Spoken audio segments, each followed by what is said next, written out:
Okay, continue on with lesson 4.4. Let's look at another application problem. This one involves a little bit more algebra. Here's your setup. And in this case here, we are given two values or two data points. We have a cost and how many dresses you sell at that cost. And so we're going to end up using those two values or those two ordered pairs based on these numbers here to determine the price the owner sells, an equation for the price the owner sets its selling price based on how many dresses they sell, price of the dresses, and X is the number of dresses sold. So there's a relationship between those 2 points.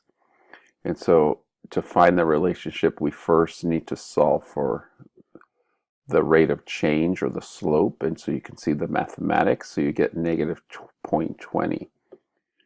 In that case, that's again, the price drops for every dress that's sold, 20 cents for every one dress that's sold.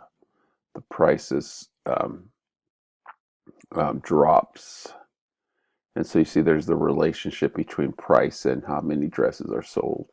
Now, if you're going to find the price equation, we got to revisit how to solve a linear equation. So you end up with this price here. You choose one of the points, and there's the 28 and 390. Again, it could be either one of those points to solve for the y-intercept, and when you do, you get 106. And so now you have a price equation. To calculate revenue, this time the revenue is going to be a quadratic equation where x is the number of units sold, and then to find revenue, it's how many items you sold times the sales price. And so we have this sales price here.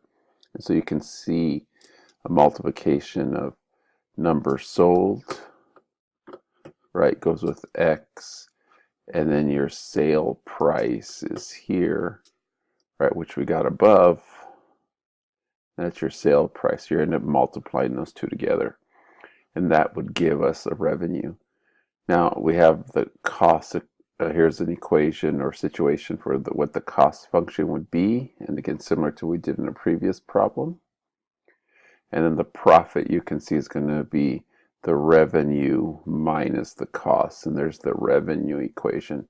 And to determine what that profit equation is, you go ahead and distribute this x. And so you can see you get this minus the 10x minus the 725. And now we're simplifying expressions.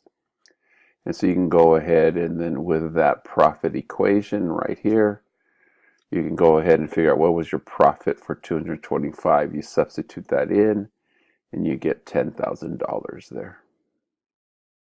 When you substitute that in, what is the dress store's profit if they don't sell any? That would be X equals 0. Negative dollars, which means they lose money at the startup. What is the maximum? What's the store's maximum profit? And how many dresses would be sold? If you take this equation here and either use vertex form or substitute that into Desmos, you see that the max value occurs at 240 and the profit's there. So you would plug this equation into Desmos for profit, and that's where you would get that value from for max profit.